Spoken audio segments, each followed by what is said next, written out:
30 previews en 30 jours. Et on va parler des Bucks. Yes. Le ton blanc, enfin... Ah bon, pas super blanc le ton à Milwaukee, mais bon. Ah, ça c'est de la blague de bon goût, bravo Alex, hein. Vraiment, allons-y. C'est pas une très bonne blague.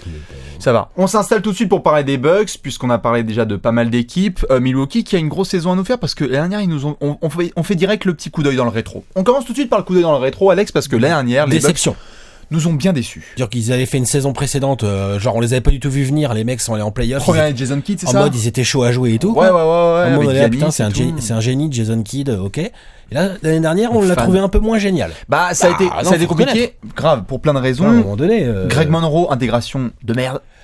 Jason Kidd a mis. Ça lui a pris novembre, décembre, janvier et février avant de trouver un espèce de pseudo-équilibre. Ouais, il a eu des problèmes de santé c'est-à-dire aussi. de sortir Carter Williams et Monroe.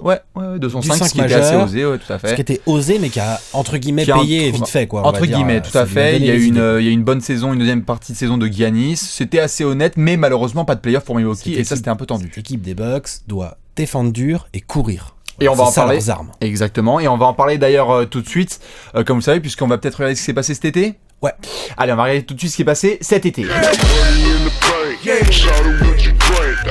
Les Bucks on en a parlé pour d'autres équipes, qui se sont sortis les doigts et qui ont fait des bonnes petites les arrivées, je valide. Hein, on va regarder le tableau tout de suite. Ouais. Allez, on regarde le tableau. On a eu du petit vétéran qui vient, Mirza. Du vétéran qui s'est shooté. Matthew. Donc, Matthew Dellavedova. Terry. Il shoot pas mal, Matthew Dellavedova. Matthew, bien sûr qu'il shoot. Jason Terry, il est un petit peu sur le podium des shooters à 3 points les plus prolifiques pour l'instant. Ça va. Bon, après, il va jouer un quart d'heure max. Oui, mais il peut te mettre 3 points. Oui, mais par contre, Mirza, toi t'es bien passé pour le savoir. Mirza, en sortie de banc, on sait qu'il va prendre ses tirs. C'est clair. Et en 4, en vrai stretch fort, parce que pour le coup, on parle vraiment d'un stretch fort. Oui. Mec que tu peux aisément cacher en défense, puisque tu auras autour des espèces de frics avec des bras. Bon, bah voilà, on va pas. Hein, voilà. Non, voilà. Donc, j'aime bien le taf en termes d'arrivée. Ça a été assez intelligent. Et en termes de départ, on peut pas dire qu'ils aient perdu grand chose. Et en termes de départ, il n'y a pas grand chose. Mais pour ceux qui ont suivi un petit peu l'actualité, parce qu'on est quand même à fond sur l'actu et on regarde ce qui se passe. Par contre, il y a une grosse perte. C'est pas un départ, voilà. mais il y a une grosse perte. On en parle parce que par contre, il y a une grosse arrivée. Il y a Michael départ. Beasley qui arrive parce qu'il y a Chris Middleton en effet qui s'est blessé. Ça fait 6 mois en moins pour Chris Middleton et ça c'est gros parce que c'était un pur joueur qui a fait une pure titulaire indiscutable des Bucks. Voilà, et donc du coup tu prends Michael Beasley que tu gardes, tu prends contre Tyler Ennis et ça il y a eu un petit transfert. Tu le prends mais il remplace pas vraiment, c'est pas du poste pour poste du tout, c'est plutôt pour combler l'apport un peu offensif de Middleton en sortie de banc du coup Beasley. Voilà. Alors que Middleton c'est un titulaire qui te met entre 15 et 17 points dans son sommeil. Exactement. Hein? Tout à fait. Et on a eu aussi dans le registre. Et on a eu dans le registre aussi, on en parle dans le registre des mecs sympathiques aussi comme ça. O.J. Mayo qui est banni de la NBA pour 2 ans. Hein, après Larry Sanders qui a eu des soucis. Voilà. Hein. C'est bizarre bien à Milwaukee. Hein. Je sais pas ce qui se passe à Milwaukee, mais apparemment dans les forêts, il n'y a pas que des sapins. Gravis Vasquez aussi. Ouais, Gravis Vasquez qui est allé à Brooklyn. Jared Bayless. Ouais, Jared Bayless. Bon, ça va. Mais c'est vrai que les petites acquisitions ont été pas mal. J'aime bien. Et on va essayer d'entourer notamment un freak. Un immense joueur, bah d'ailleurs t'as mis le maillot pour. On va peut-être essayer d'en parler, t'es chaud, c'est la grosse question comme d'habitude. C'est l'heure de la question de la mort. La question de la mort. Quelle est-elle ? Alex, je sais que tu es fan premier. Tu es fan pas mal quand même, mais il faut l'avouer, c'est vrai qu'il y a de quoi, de Giannis qui avait fait une grosse deuxième partie de saison dernière. C'est un joueur exceptionnel, il a pris du poids, il a pris de la confiance, il est chaud, il a eu une belle prolongation de contrat. Ah oui, mais normal. Voilà. Mais maintenant, la grosse question, c'est surtout de savoir, et on a hâte d'avoir vos avis là-dessus, est-ce que Giannis, en regardant son jeu, et en regardant un petit peu son âge, etc., est-ce qu'il peut avoir le jeu et les épaules pour être le franchise player des Bucks ? Est-ce que c'est autour de lui que tu vas tout axer ? Parce que c'est peut-être pas forcément un gars hyper agressif au niveau du scoring. Est-ce que tu peux construire sur un joueur comme ça ? Aujourd'hui, si tu prends l'effectif des Bucks aujourd'hui... Oui. Pour moi, oui. Oui, bien sûr. Pour moi, Ils le font autour. Tu le fais mais parce que t'as raison, il est pas assez agressif offensivement. Ça peut se bosser. Bien sûr, il était à combien de points l'année dernière 16. Ouais, un truc comme ça. Enfin, 16. Quand il grattait la barre des 25 points, on était là genre wow. Ah oui, non. Oh là, Giannis, parce que le truc, c'est quand il gratte les 25 points, il y a toujours ses 8 rebonds, il y a toujours ses 6 passes, ou ses 12 rebonds, et il peut y avoir 4 interceptions à tout moment. Et 2 contre, et un Eurostep de Giannis franc. Ouais, non, clair. En termes de polyvalence, qui rivalise avec Giannis aujourd'hui en NBA ? Pas grand monde. Il y a pas grand monde qui peut jouer sur les 5 postes et lui peut le faire. Et polyvalence au niveau des postes et au niveau des chiffres. Tout à fait. Voilà. Tout à fait. Donc oui, dans l'absolu, c'est un potentiel franchise player. Potentiel, j'ai bien dit. Il est encore très jeune. Très jeune. Giannis, il a 22 ans. Ouais, il a 22, voilà, il est exceptionnel. Il est encore très très jeune. Mais je trouve qu'il a pas forcément le profil. Son principal problème pour moi en termes, c'est même pas l'agression, c'est le shoot. Ouais, le shoot. Ouais. C'est clair qu'il va devoir le bosser énormément parce que c'est pas vraiment un score né. On l'a comparé à KD quand il arrivait à Durant parce qu'il il se grattait les genoux. En termes de shoot, on peut pas le comparer à KD. Mais malheureusement, il y a pas beaucoup de monde qu'on peut comparer à KD et surtout pas sur le shoot. Giannis, c'est plutôt le genre, comme on l'a dit, qui prend le rebond et qui coast to coast. Oui. Il peut être très chaud là-dessus. Il joue au poste aussi un petit peu. Qui fait des brèches. Bien sûr. Qui va te faire la bonne passe. Qui va être capable de te prendre le meilleur joueur adverse du poste 1 au poste 4. Donc il y a le côté franchise, genre t'es capable de lui mettre des grosses responsabilités. T'es Jason Kidd. Je peux te mettre on the spot ou pas? Ouais, vas-y, ouais. Est-ce qu'il dépasse les 20 points de moyenne cette saison? Non. Ok. Non, je pense pas. Ok.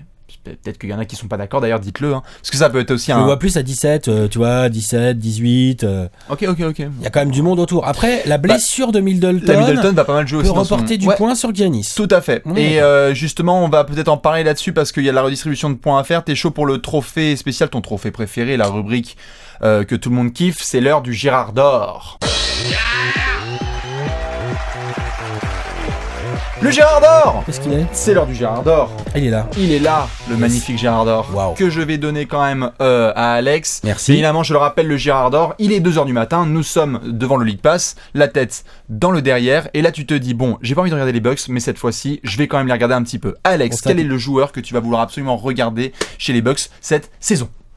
Thon Maker cette année. Enfin, pas que lui, mais moi, curiosité. Moi, j'ai pas de problème pour regarder les Bucks, donc voilà, naturellement, je les regarde. C'est vrai. Mais tu aimes bien le ton, tu es quelqu'un comme ça. Voilà, Thon Maker. Non pas que je pense qu'il va devenir un joueur si incroyable que ça, encore qu'on peut toujours avoir des surprises avec ce genre de fric. Oui.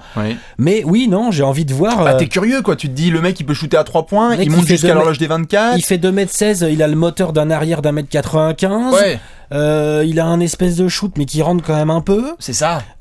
Il a du handle un peu correct. Alors évidemment, il est beaucoup trop léger, alors que c'est normalement un mec que tu fais jouer en 5 ou en 4, quoi, en NBA. Il a grandi un peu en 3, et là, il va jouer en 4-5, quoi. Ah oui, non, il peut pas jouer 3 en NBA.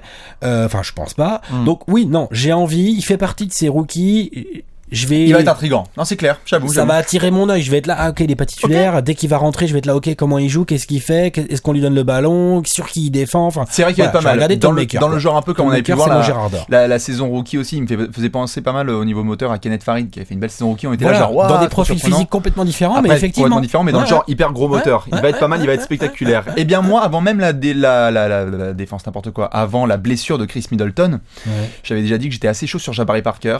Et bien je pense que cette saison, Jabari, c'est l'heure de l'envol. Ça y est, première saison un peu compliquée à cause des blessures. Deuxième, il y avait du mieux. Il y a eu quelques explosions offensives pas mal. Notamment, on en parlait juste avant là, du changement tactique opéré par Kidd. Il a mis grosse défense et on court. Ouais. Ça, Jabari, il adore, il est génial. À mon avis, lui, il peut vite craquer pas loin le titre de meilleur score des Bucks. Pourquoi pas? Ça peut être un joueur qui fait une grosse saison.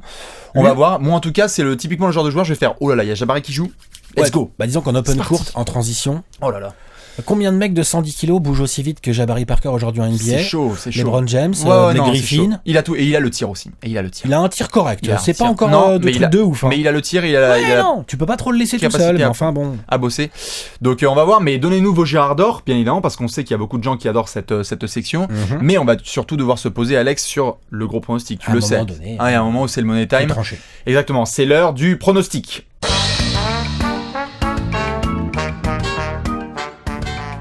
Alex, le roi du pronostic, bien évidemment, puisque tu es... Il y a des gens qui t'ont appelé Alexinator, justement, puisque tu as une belle tête de Mosine. Ouais. Du coup, c'est l'heure du pronostic. On va avoir 24 secondes. Alex, est-ce que tu es prêt? Prenez aussi votre temps, ceux qui nous regardent, nous écoutent. Alex, est-ce que tu es prêt pour donner ton pronostic sur la saison des Bucks? 3, 2, 1, c'est parti. Pour moi, la blessure de Middleton fait vraiment très mal, du coup. D'accord. 6 mois, c'est long. C'est une saison, enfin presque. Donc ça, c'est trop long. Je les vois finir 13e de l'Est. Donc que seulement 2 équipes derrière, qu'on a déjà citées, nos amis les Nets et nos amis les Sixers. Attention, avec quelques secondes. 32 victoires. 32 victoires. Une de moins que l'année dernière. Pas de playoff, bien évidemment. Non, pas de playoff. Compliqué pour les Bucks. Eh bien, je vais essayer aussi d'être assez concis et de faire 24 secondes à peu près. Bon, top. Les Bucks, playoff, t'en as mis combien? 32 playoff, 32 toi non. Ok, ouais. Les Bucks, non, pareil, je vais te dire un petit... Allez, vas-y, 33 victoires parce que Giannis va être chaud et que Jabari va être pas mal du tout. Je vais peut-être mettre juste un pronostic en plus. Allez, il y aura un membre des Bucks au All-Star Game. C'est parti, quand même. Qui c'est Avec un bon début de saison, normalement, ce serait bien que Giannis soit All-Star. Donc on va vérifier tout ça. Allez, ouf, on est à peu près dans les 24 secondes. Voilà à peu près pour la preview des Bucks. Du coup, n'hésitez pas à balancer vos avis, vos commentaires, vos pronostics. Et puis nous, on va se retrouver pour la prochaine preview. Surprise. Surprise. Surprise. I know you